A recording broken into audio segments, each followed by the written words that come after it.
할렐루야. 네, 반갑습니다. 날씨가 가을을 느끼는 그런 날씨라고 생각이 되는데 여러분 어떻습니까? 환절기에 건강 유의하시고 늘 건강하게 사시기를 축복합니다. 이 기독교 신학에서 아직까지 끝나지 않은 논쟁 가운데 아주 따끈따끈한 그리고 아주 뜨거운 논쟁 주제가 있다면 그것은 하나님의 주권과 인간의 책임이라는 두 주제의 논쟁입니다. 이것을 우리 신앙생활에 적용해 보면요, 이런 거죠. 하나님께 맡겨야 되는가? 아니면 내가 해야 하는가?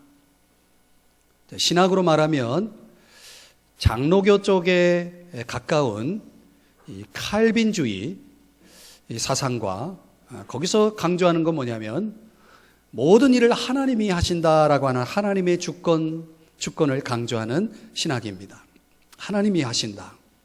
이건 성경이 분명히 강조하고 있는 그런 가르침입니다. 또 반면에 성결교, 감리교 쪽의 그 사람들이 지향하는 신학이라고 하면은 알미니안주의라고 이것은 하나님의 주권과 다르게 인간의 책임과 반응을 강조하는 것입니다. 인간의 역할.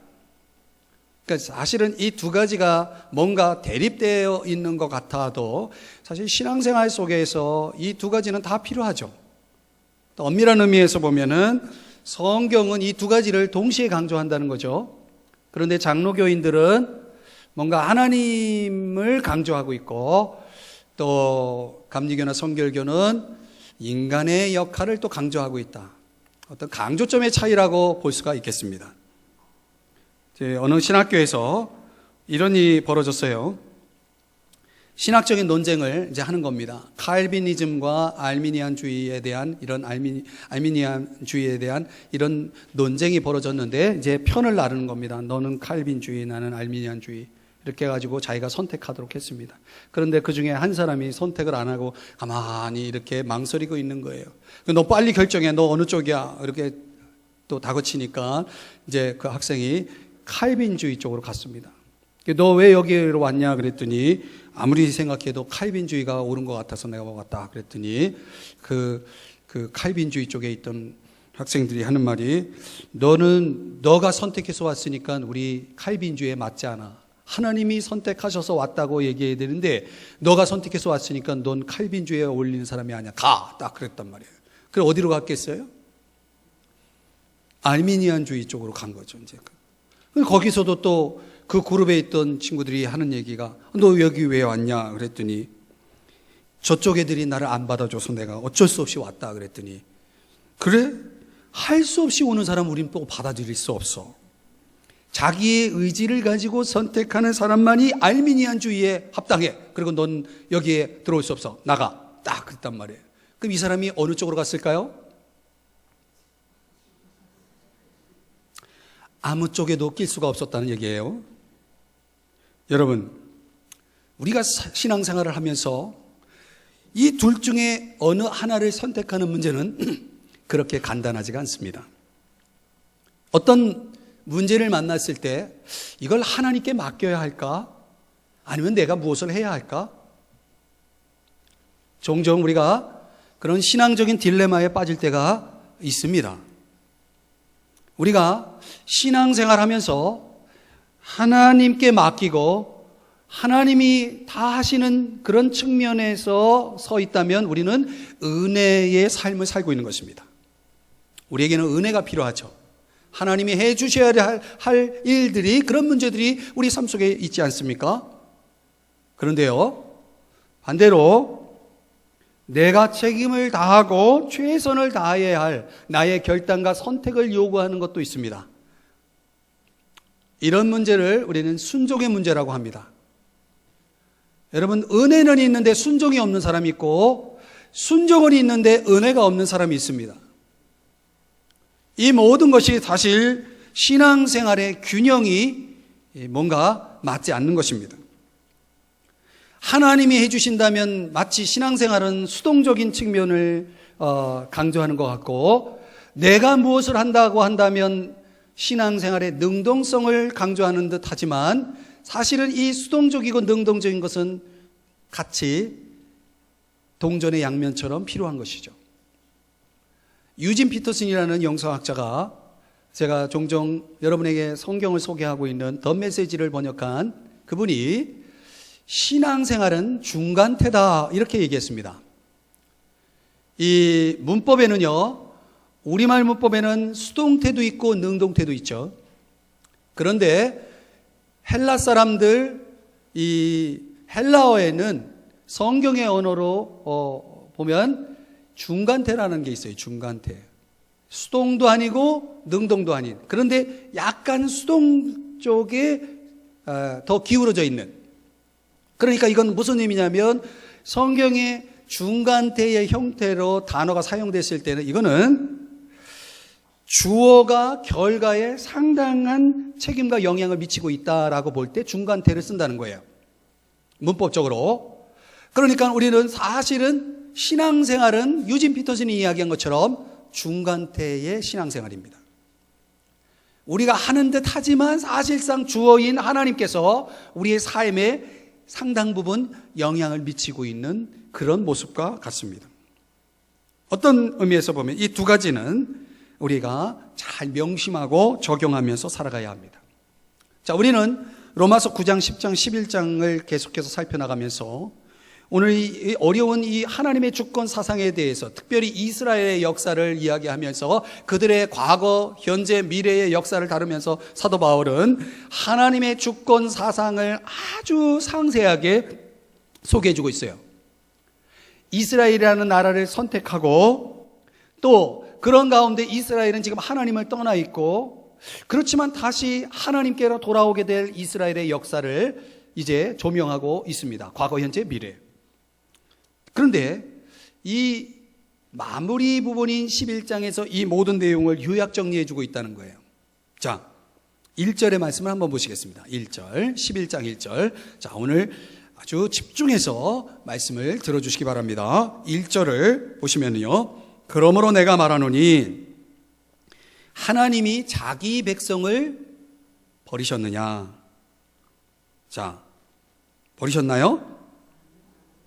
그럴 수 없느니라. 하나님이 어떻게 버릴 수 있느냐? 자, 그러면 하나님이 이스라엘을 버리지 않는 증거가 뭘까요? 여기 5절 성경에 가보면요. 11장 5절에 보면 거기 아주 중요한 단어가 나옵니다. 여러분이 혹시 펜이 있다면 여러분의 성경이라면 거기다가 밑줄을 치든지 동그라미를 치든지 한번 표시를 해뒀으면 좋겠습니다. 이 성경에서는 아주 중요한 용어예요. 남은 자가 있느니라. 남은 자. 자, 이게 무슨 얘기냐면 이제 저를 보시고 남은 자라고 하는 것은 뭐냐면 결국은 하나님을 이스라엘 백성들이 하나님을 다 떠나 있는데 그렇지 않은 사람이 있다는 겁니다. 다 떠나 있는 것 같지만 남은 자라는 것은 여전히 하나님 앞에 하나님 편이 되어서 하나님을 믿고 하나님을 섬기는 사람이 있다는 얘기예요. 그 이스라엘의 남은 자가 존재한다는 것은 결국 하나님의 주권 사상과 어떻게 연결되느냐? 뭔가 하나님이 지금 뭘 주관하고 있다라고 말하는 그 하나님의 주권과 이스라엘의 남은 자가 존재한다는 것을 어떻게 연결해 볼 수 있는가? 도대체 무엇을 우리에게 교훈해 주는가? 세 가지를 교훈해 주는 겁니다. 첫 번째는 하나님의 은혜를 보여준다는 거예요. 자, 은혜가 뭘까요? 우리가 은혜를 정의하면 은혜란 자격이 없는 자에게 일방적으로 베풀어지는 호의입니다. 자, 그렇게 보면 저와 여러분에게 은혜가 있습니까? 우리에게 은혜가 많죠. 그런데요, 그 은혜의 가장 1차적인 대표적인 증거가 누구냐면 뭐냐면 사도 바울 자신입니다. 자, 들어보세요. 사도 바울은 어떤 사람이냐면 교회를 핍박한 사람이에요. 말하자면 예수 믿는 사람을 아주 괴롭힌 사람이에요. 괴롭히는 정도가 아니라 죽이는 일에 앞장선 사람이에요. 세상에 이런 못된 사람이 어디 있습니까? 그런데 어느 날 보니까 사도 바울이라는 사람이 하나님을 믿고 구원을 받아서 구원을 받았을 뿐만 아니라 하나님의 놀라운 도구로 쓰임을 받고 있는 거예요. 이걸 어떻게 설명할 수 있습니까, 여러분? 그렇게 교회를 핍박하고 예수 믿는 사람 예자만 들어도 아주 경기를 하고 그렇게 싫어했던 사람이 어떻게 예수님을 위해서 목숨을 걸고 예수님 앞에 이렇게 놀랍게 쓰임을 받는 사람이 될 수 있었는가? 이거는 설명할 길이 없어요. 그것을 사도 바울은 이렇게 자신에 대해서 이런 간증을 하고 있어요. 스스로 이렇게 얘기했어요. 나는 죄인 중에 괴수입니다. 아주 못된 죄인입니다. 아주 끔찍한 죄인입니다. 이렇게 소개하면서, 그러면서 또 한 성경에서는 이렇게 얘기합니다. 나의 나된 것은 하나님의 은혜로 됐습니다. 한번 따라 하십시다. 나의 나된 것은 하나님의 은혜였습니다. 여러분, 가만히 보면 그렇게 교회와 멀리 있었던 사람이, 신앙과 멀리 있었던 사람이 이제는 신앙 없이는 살 수 없는 사람이 되어 있는 거예요. 그런 바울이라는 사람은 도대체 어떻게 그런 사람이 될 수 있었는가? 한마디로 말하면 뭐예요? 은혜였다는 것입니다. 여러분, 바울이라는 사람이 이스라엘 사람 아닙니까? 이스라엘 사람 중에 한 사람인데 하나님이 이스라엘을 버리셨다면 자기가 이렇게 은혜를 입고 살아갈 수가 없는 거예요. 당연히 바울이라는 사람도 버림을 받아야 돼요. 하나님을 떠나 있어야 돼. 그런데 바울 자신은 하나님을 지금 잘 믿고 있잖아요. 그러니까 이거는 내가 이스라엘이 사람이라면 하나님은 나를 포함해서 이스라엘을 버리지 않았다는 증거인 것입니다. 또 하나의 예를 드는데요, 바울이 오늘 본문에서 엘리야 시대를 예를 들고 있어요. 엘리야 시대는 어떤 시대냐면 거의 모든 사람이 다 우상을 숭배하는 시대였어요. 그러니까 우상 숭배하고 하나님을 떠나 있는 시대예요. 그런데 어느 날 이제 이 엘리야가 저 우상을 숭배하는 데 앞장서는 거짓 선지자들과 싸워가지고 이겼어요. 이겼는데 그 나라의 왕의 왕비가 말이죠, 이세벨이라는 왕비가 이 엘리야를 죽이려고 해요. 그 엘리야가 도망을 갔어요. 도망을 가가지고 한 곳에 은신하면서 하나님 앞에 이렇게 하소연합니다. 하나님, 저밖에 없어요.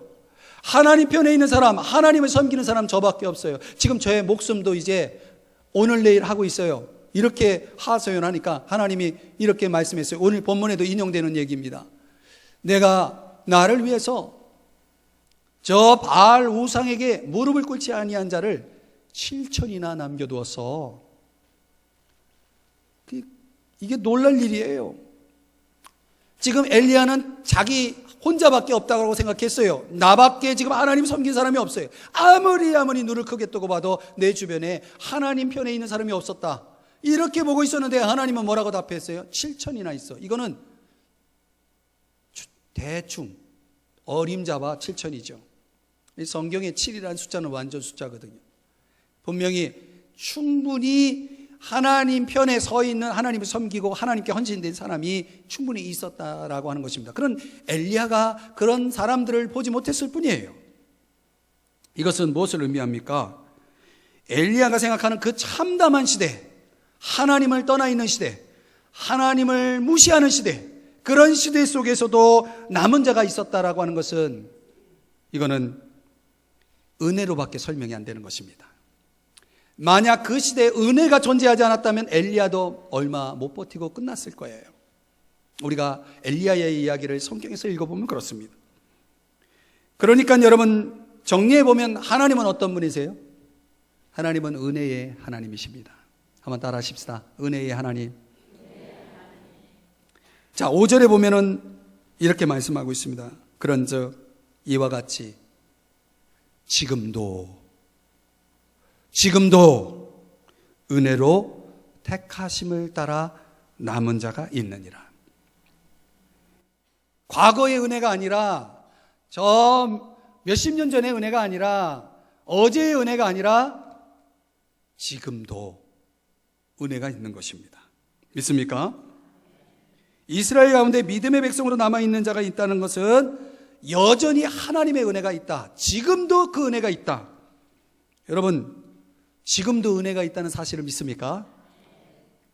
우리가 하나님을 믿을 수 있고 이렇게 하나님의 자녀로 남아있는 이유가 뭡니까? 내가 열심히 신앙생활하고 노력하고 내가 열심히 수고하고 뭔가 공로를 세워서요? 아니에요.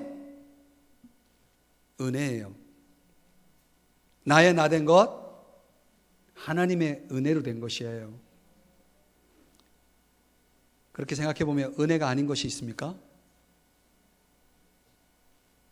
여러분에게 묻고 싶습니다. 여러분의 삶에 은혜가 아닌 거 있습니까?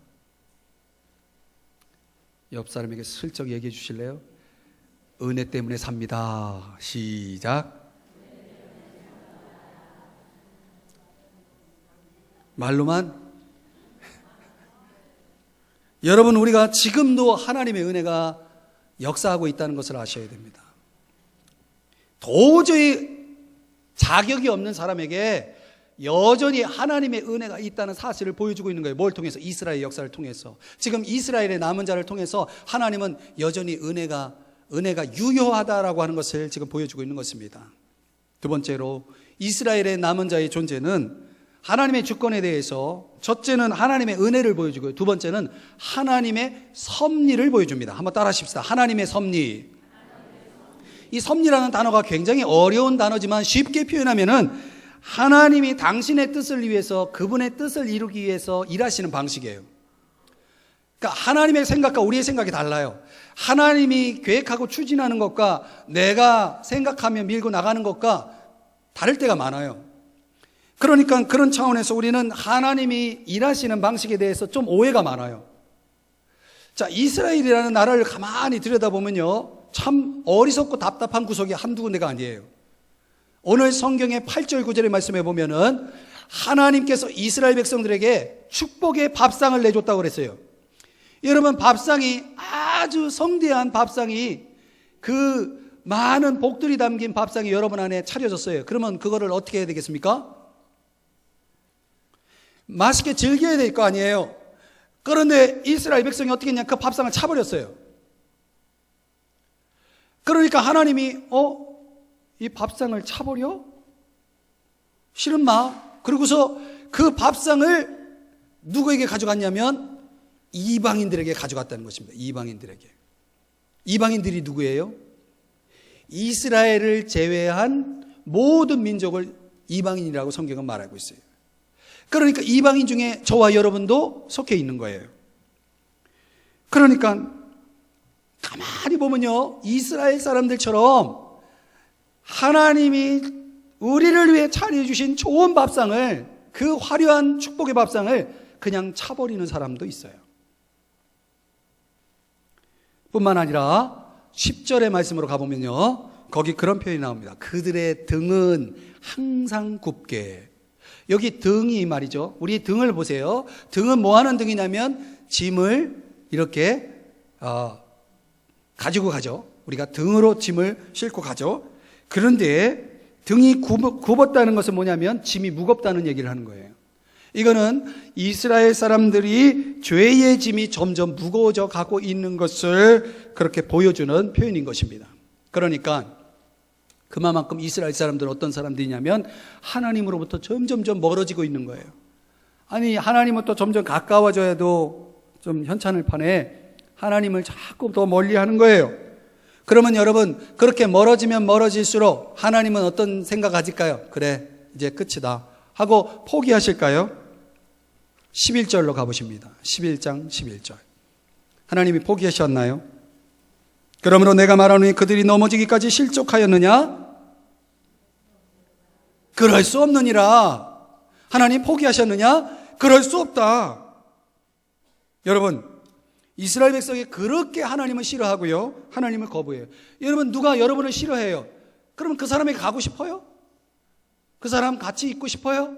여러분, 나를 싫어하는 사람을 누가 그런 사람을 가까이 하겠어요?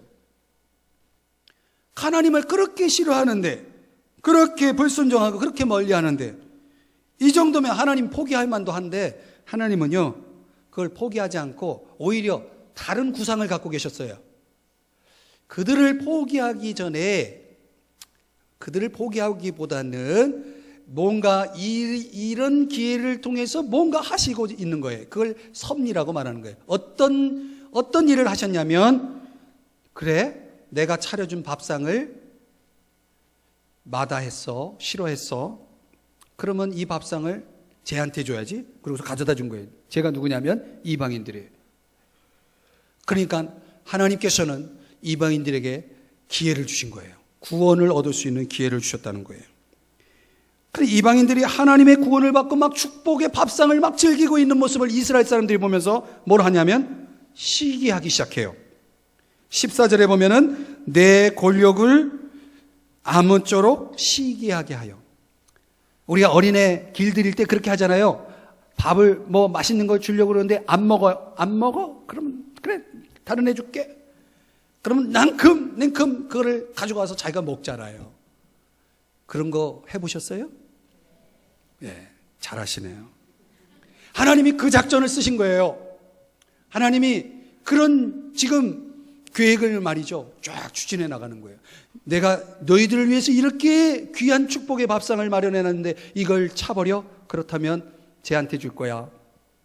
근데 이스라엘이 미워서 쟤들한테 주는 게 아니고 얘네들을 뭐하게 하기 위해서, 시기하게 하기 위해서. 그 시기하면 어떻게 됩니까? 결국은 14절 끝부분에 보면 그들 중에서 얼마를 구원하려 함이라. 이건 하나님이 생각하는 얼마예요. 그러니까 이스라엘로 하여금 결국은 뭐예요? 시기하게 해서 그거를 다시 그들의 마음을 돌아오게 하려고 하신다는 거예요. 그러니까 하나님 편에서 보면 이스라엘의 거절과 떠남은 포기도 아니고 실패도 아니에요. 이것은 순전히 하나님의 섭리 속에 보면 이방인들의 구원의 문이 열리는 기회가 된 것입니다. 그런 주권적인 섭리의 혜택을 받은 사람이 누구냐면 바로 저와 여러분인 것입니다. 이거 얼마나 놀라운 섭리예요. 이 비밀이에요. 하나님의 주권이라고 하는 것은 이런 측면에서 보면 인간이 선택하는 것에 대해서 좌우하지 않아요. 여러분, 내가 무엇을 선택하느냐에 따라서 하나님이 막 어쩔 줄 몰라하고 막 힘들어하고 막 그러지 않아요. 하나님은 우리 인간이 어떤 선택을 하든지 간에 우리를 위해서 계획하신 당신의 뜻을 계속해서 밀고 나가시는 분이에요. 그러니까 이런 하나님의 섭리적인 역사는요, 이스라엘 역사 속에 있을 뿐만 아니라 지금 하나님을 믿는 저와 여러분의 삶 속에도 있다는 사실을 믿으시기 바랍니다. 지금 저와 여러분이 실패함에도 불구하고 하나님 속상하게 만들고 하나님 마음을 아프게 만들고 그야말로 하나님을 여러분 정말 피곤하게 만들고 말이죠. 그럴지라도 하나님은 여전히 우리를 향한 계획을 추진해 나가시는 거예요. 그분의 섭리 안에서 우리의 삶을 향한 그분의 뜻이 이루어져 가고 있다는 사실을 믿으시기 바랍니다. 이스라엘의 남은 자가 존재한다는 것은 뭐예요? 하나님이 지금도 당신의 주권대로 섭리하여서 일하고 있다는 것을 보여줍니다. 세 번째로 이스라엘의 남은 자가 보여주는 하나님의 주권에 대한 교훈은 하나님의 성실하심을 보여준다는 거예요. 첫 번째는 뭐예요? 하나님의 은혜. 두 번째는 뭐예요? 하나님의 섭리. 세 번째는 뭐예요? 하나님의 성실하심. 26절을 가보십니다. 11장 26절에 보면 그리하여 온 이스라엘이 구원을 받으리라. 여러분, 하나님은 이스라엘의 거절에 대해서 그래, 이것으로 우리 관계는 끝이다라고 결정하지 않으셨습니다.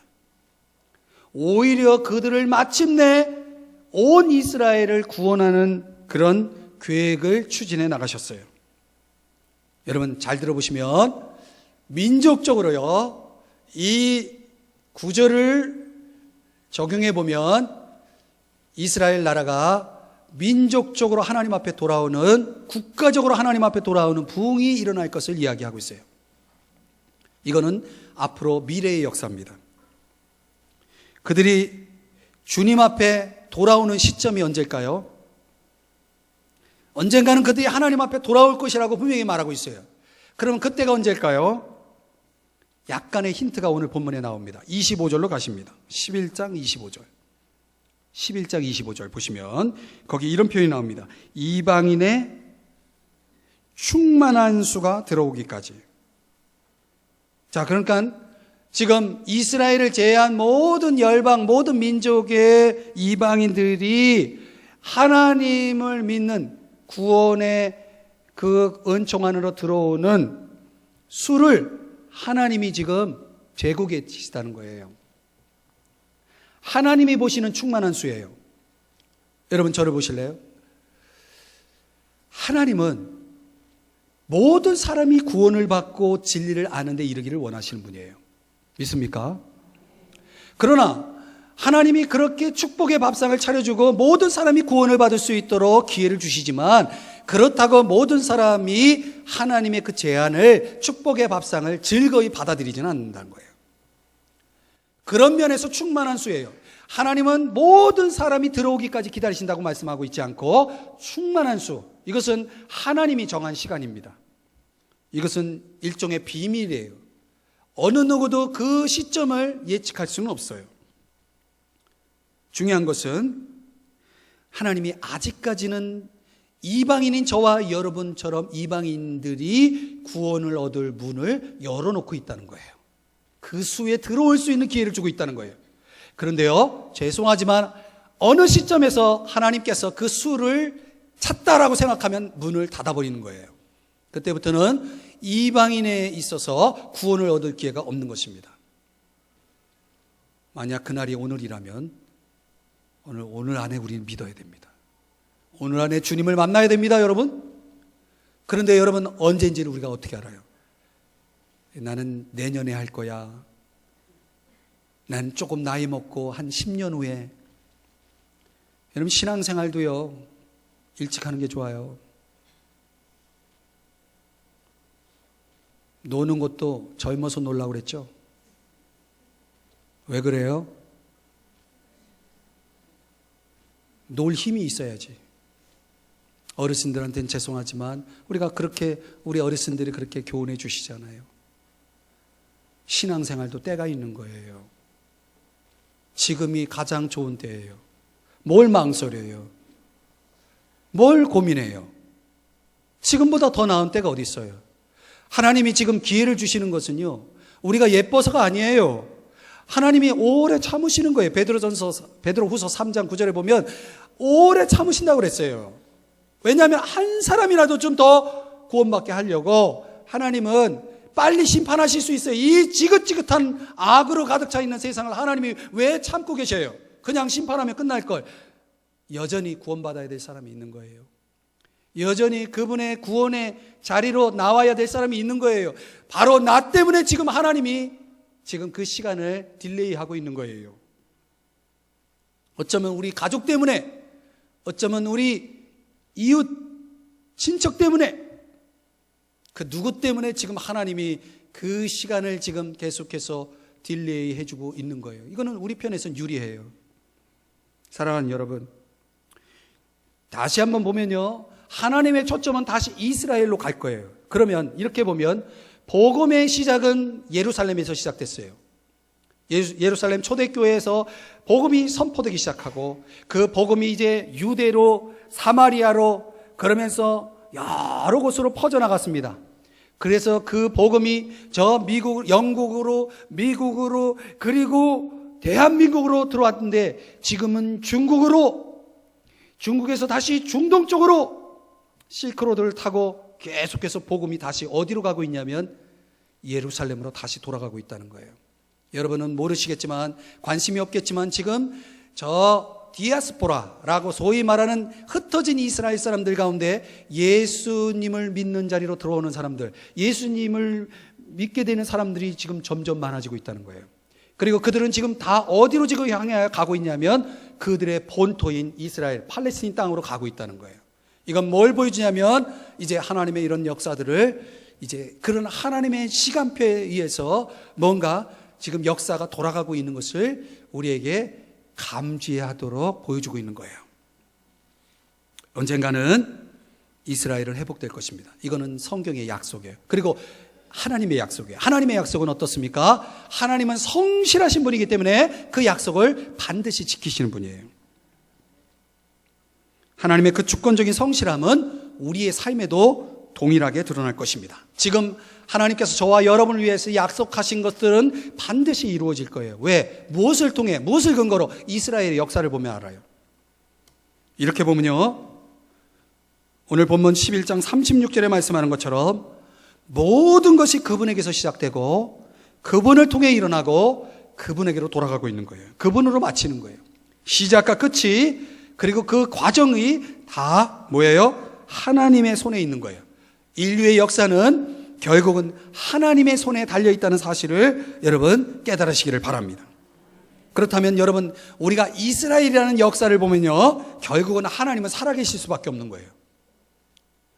여러분이 들어보신 예화인지 모르겠지만, 저 과거 프로시아 왕이었던 프레드릭 대제가 그의 왕실 목사에게 이런 질문을 던졌어요. 야, 과연 성경이 참으로 하나님으로부터 나온 것이라면 그 사실을 간단하게 증명할 수 있는 증거를 대봐라. 그렇게 물었습니다. 그러자 그 왕실 목사는 이렇게 대답했어요. 그것을 간단하게 대답하기란 쉽지 않지만 제가 전하가 요구하시는 답을 한마디로 말씀해 드릴 수 있습니다. 이렇게 말했습니다. 그러자 왕이 물었습니다. 도대체 그게 뭐냐? 그러자 왕실 목사가 대답했습니다. 이스라엘입니다. 성경이 진정 하나님으로부터 나왔다. 하나님이 살아계시고 성경은 과연 진리다라고 하는 그 모든 것을 입증해 주는 가장 중요한 단서는 이스라엘이다. 이스라엘의 역사를 보면 이스라엘은요, 어떤 역사를 가지고 있습니까? 주전 2010년에 아브라함이라는 한 사람을 불러서 그를 하나님의 백성으로 삼으셔서 이제 이스라엘의 역사는 시작이 됩니다. 그리고 이후 4,000년이 흐르기까지 무려 이스라엘의 역사 속에는 몇 번이고 세계 무대 속에서 사라졌다가 나타났다, 사라졌다 나타났다 했습니다.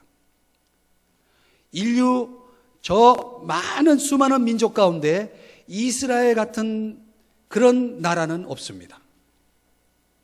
여러분, 지구상에서 사라졌던 나라가 갑자기 생기고 또 갑자기 없어지고 그리고 갑자기 생기고 이런 민족이 있습니까? 없습니다, 여러분. 우리나라는 일제치하에 잠시 그런 지배를 받는 시대가 있었지만 여전히 건재하게 대한민국은 이렇게 건실하게 발전해 가고 있지 않습니까? 이스라엘 역사는 그런 파란만장한 역사, 도저히 있을 수 없는 일이 벌어지는 것은 해답은 하나님이 그들의 역사의 배후에 있다는 그 증거만으로 설명할 길이 없습니다. 사랑하는 여러분, 그래서 더 메시지에 유진 피터슨의 성경 번역의 바울의 말을 인용하면 오늘 본문의 구절을 이렇게 번역해 놨습니다. 하나님께서는요, 이스라엘과 너무나 오랫동안 관련을 맺어 오셨고 너무나 많은 것을 투자하셨기 때문에 이제 그들에 대해 쉽게 손을 씻을 수 없게 되었다. 이렇게 번역해 놨습니다. 여러분, 하나님이 누구십니까? 하나님은 손해보시는 분이 아닙니다. 이스라엘 나라에 얼마나 많은 투자를 했는데 하나님이 쉽게 포기하겠습니까? 결코 포기할 수 없는 것입니다.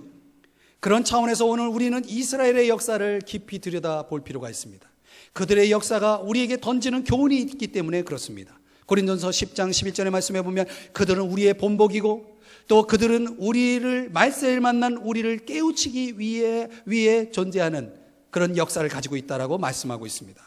그러므로 여러분, 결론적으로 오늘 이스라엘 역사 속에 나타난 하나님의 은혜, 하나님의 섭리, 하나님의 그 성실하심을 우리가 종합해 보면서 이제 그 하나님 그리고 이스라엘의 역사를 통해서 우리가 배워야 할 중요한 교훈 적용으로 세 가지를 말씀드리면서 말씀을 마칩니다. 첫 번째는 믿음을 확실히 가지시기 바랍니다.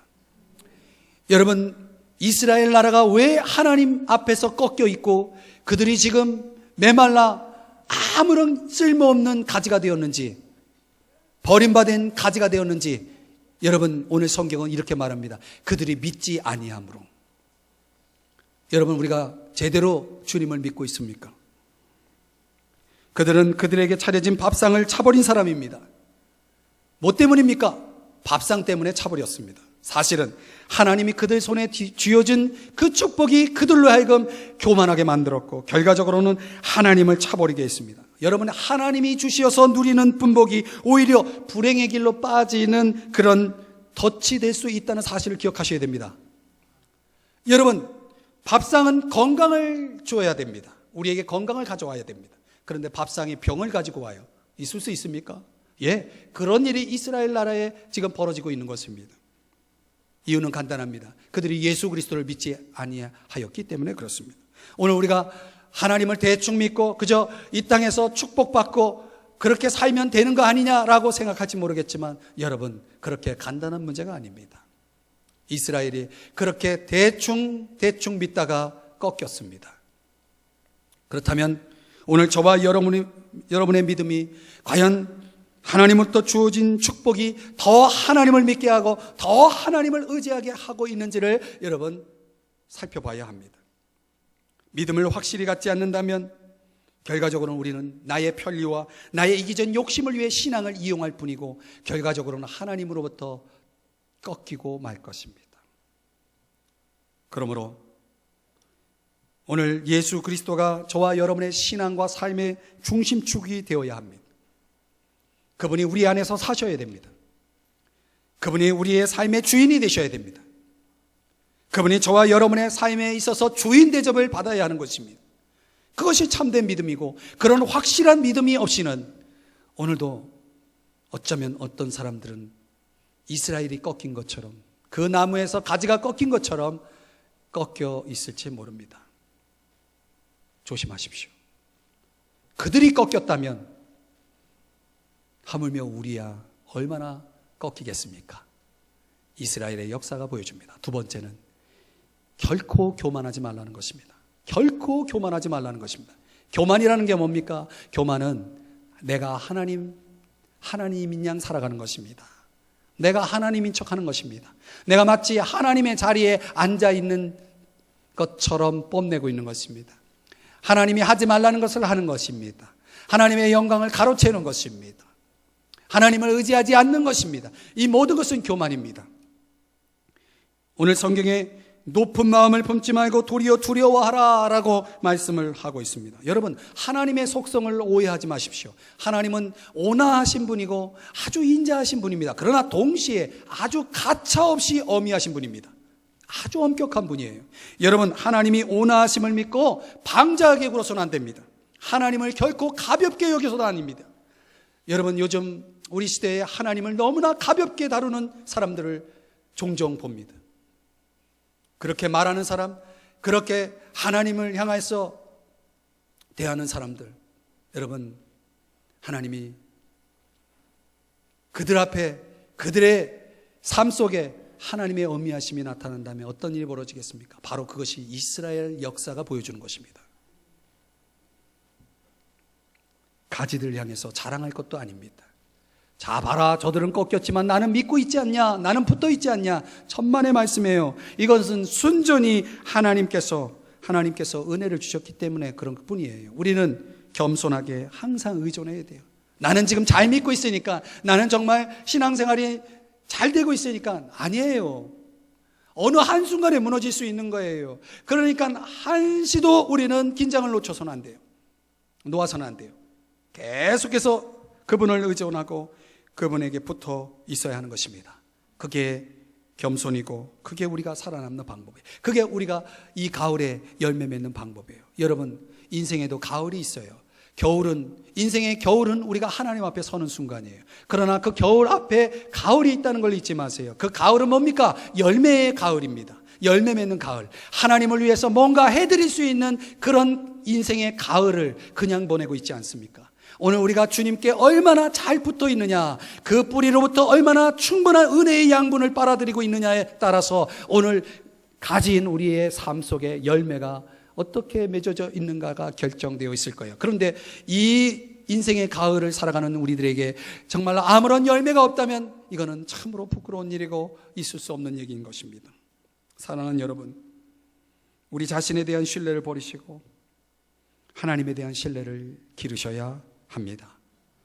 계속해서 그분을 붙드셔야 합니다. 그리고 마지막으로 하나님만 예배하셔야 됩니다. 하나님만 예배하셔야 됩니다. 여러분, 하나님에 대한 우리의 믿음은 반드시 하나님에 대한 우리의 예배로 나타나야 됩니다. 여러분, 알지 못하는 신을 예배할 수 있을까요? 내가 믿음 없이 하나님을 예배할 수 있을까요? 만약 오늘 이 시간에 하나님을 알지 못하고 하나님에 대한 믿음이 없이 이 시간에 와서 예배를 드리고 있다면 그분들은 그 예배가 얼마나 곤혹스러울 거예요. 얼마나 힘들까요? 여러분은 저와 여러분에게 있어서 믿음이 없는 예배는 반드시 우상숭배로 가게 되어 있습니다. 하나님에 대한 올바른 예배를 불러일으키는 것은 뭡니까? 믿음입니다. 그리고 그 믿음은 어디서 옵니까? 하나님의 말씀을 통해서 오는 거예요. 모든 참된 예배는 그리스도와 성령 안에 나타난 하나님의 자기 계시와 거기에 따른 그분의 사역과 그리고 성품, 인격, 이 모든 것들에 대한 고찰을 통해서 오는 것입니다. 그렇기 때문에 우리가 충분히 하나님의 말씀으로 그분을 알아가는 삶이 없다면 이 예배는 사실 참다운 예배가 나올 수가 없는 거예요. 그러니까 우리들 속에서 진정한 예배가 있기 위해서 오늘 이 1시간 주일에 드리는 이 예배를 위해서 우리는 한 주간을 어떻게 준비하며 살았는지를 보여줘요.